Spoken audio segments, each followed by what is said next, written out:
सर्वप्रथम सर्वांना श्री स्वामी समर्थ.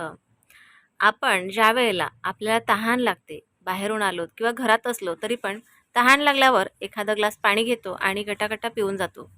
परंतु तुम्हाला माहिती आहे का, हेच पाणी आपण ज्या जे जे पाणी आपण पितो त्या पाण्यात पाहून काही आपण अशा गोष्टी बोललो की अशी त्याला एक एनर्जी दिली, तर ते पाणी आपल्याला जे हवं आहे ते मिळवून देतं. ही एक अशी टेक्निक आहे ज्याला वॉटर टेक्निक म्हणतात, किंवा ज्याला आपण एखाद्या पाण्याला आपण चार्ज केलं तर ते पाणी चार्ज होतं आणि आपल्या शरीरात गेल्याच्यानंतर आपली इच्छाशक्ती तेच काम करते जे आपल्याला हवं आहे. आता ही लॉ ऑफ अट्रॅक्शनची ही जी रेमेडी आहे ही ह्या आधीसुद्धा मी शेअर केलेली आहे, परंतु रोजच्या रोज आपली नवीन फॅमिली वाढते, त्यामुळे प्रत्येकाबरोबर ही रेमेडी शेअर केलीच पाहिजे आणि ह्याचा फायदा हा प्रत्येकाला झालाच पाहिजे. बघा, आपण ज्या वेळेला आपल्या देवघरात पाणी ठेवतो, हे पाणी प्रत्येकजण ठेवत असतं आणि दुसऱ्या दिवशी ते पाणी कुणी आपल्या घरातल्या झाडांना घालतं, तर कुणी घरात शिंपडतं. हे पाणी पूर्ण चार्ज झालेलं असतं, कारण आपण काही स्तोत्र मंत्र आपल्या देवघराच्या समोर बसून काही सेवा करत असतो आणि ते पाणी सर्व काही त्या पाण्याला सर्व आपण व्हायब्रेशन्स देत असतो. पाणी हे सगळं ॲब्झॉर्ब करत असतं. आता हे जे पाणी आहे हे जेव्हा आपण स्तोत्रमंत्र म्हणतो त्यावेळेला हे पाणी चार्ज होतं आणि आपण जर का ते पाणी ग्रहण केलं तर ते पाणी आपल्याला जे हवं आहे ते आपण करू लागतो. आपली इच्छाशक्ती तेच काम करते जे आपल्याला हवं आहे. बाकी प्रयत्न तर आपल्याला करायचेच असतात, परंतु पाण्यात एक अशी ताकद आहे, जे पाणी बघा, आपण बाहेरून कधी घरात आलो तर आपल्याला एखाद्या व्यक्तीने एखादा ग्लासभर पाणी दिलं तर ते आपण अगदी चटदर्शीन पिऊन टाकतो.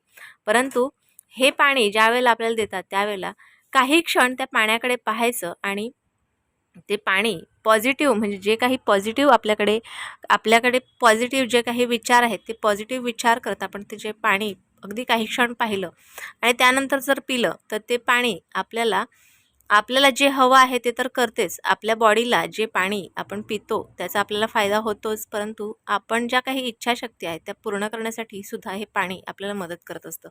आता असंच मी तुम्हाला सांगणार आहे. एक पाण्याचा ग्लास घ्यायचा, जो काचेचा असेल किंवा तांब्याचा असेल.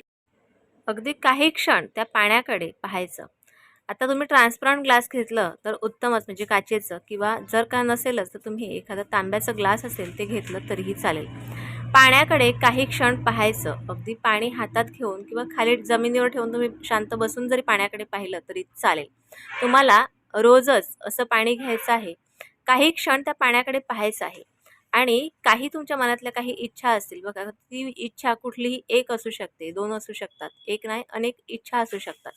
किंवा तुम्हाला जर का काही चांगलं घडवून आणण्याची इच्छा असेल, म्हणजे घरात व्यवस्थित चांगलं चालायला पाहिजे अशी काही इच्छा असेल, म्हणजे पण काही व्यवस्थित चालण्यासाठी किंवा व्यवस्थित तुमच्याबरोबर काही गोष्टी तुम्हाला अनुभव घ्यायच्या आहेत, काही गोष्टी तुम्हाला व्यवस्थितपणे आपल्या आयुष्यात घडवून आणायच्या आहेत, अशी जी काही इच्छा असेल ती इच्छा पूर्ण करण्यासाठी तुम्ही त्या पाण्याकडे पाहून त्या इच्छा बोलू शकतात. पाण्याला ते सर्व बघा, पाणी पटापट जे काही आहे ते सगळं आपण जे काही सांगतो ते व्हायब्रेशन्स त्या पाण्यात जात असतात आणि त्यामुळेच हे पाणी आपल्या इच्छाशक्ती पूर्ण करण्यासाठी मदत करत असतं. आता हे पाणी काही क्षण पाण्याकडे पाहायचं, आपल्याला त्या इच्छा बोलायच्या आणि काही क्षणातच हे पाणी आपल्याला पिऊन घ्यायचं आहे. आता हे रोज करायचं आहे का? तर हो. तुम्हाला जोपर्यंत असं वाटेल की हे पाणी पिल्याच्या नंतर आपल्या काही इच्छा पूर्ण होतात किंवा आपल्या मनासारखं जे काही होतं, असं जोपर्यंत तुम्हाला वाटतं तोपर्यंत तुम्ही रोज हे पाणी अशा पद्धतीनेच पिऊ शकता. दिवसातून एकदाच का? एकदा नाही 10 वेळा करा तरीही चालेल, परंतु नेहमी एक नियम ठेवा की पाणी पिताना ह्या तुमच्या ज्या काही मनातल्या इच्छा आहेत त्या बोलल्याच्या नंतरच ते तुम्ही पाणी ग्रहण कराल. एवढी नक्कीच एक सातत्यता आपल्या जीवनात ठेवा. सातत्य ठेवाल त्यावेळेला तुम्ही सतत एखाद गोष्ट करत असाल त्यावेळेला तुमच्याबरोबर तेच घडतं जे तुम्हाला हवं आहे. आजची छोटीशी टेक्निक तुम्हाला कळली असेल आणि ज्यांना कोणाला हवा असेल हा व्हिडिओ त्यांना व्हॉट्सअपला जाऊन नक्कीच शेअर करा. तुम्हाला कसा वाटला मला नक्की कळवा आणि व्हिडिओ आवडल्यास लाईक, शेअर, सबस्क्राईब मात्र जरूर करा. पुन्हा भेटूया अशाच एका नवीन व्हिडिओसोबत, नवीन विषयासोबत. तोपर्यंत सर्वांना श्री स्वामी समर्थ.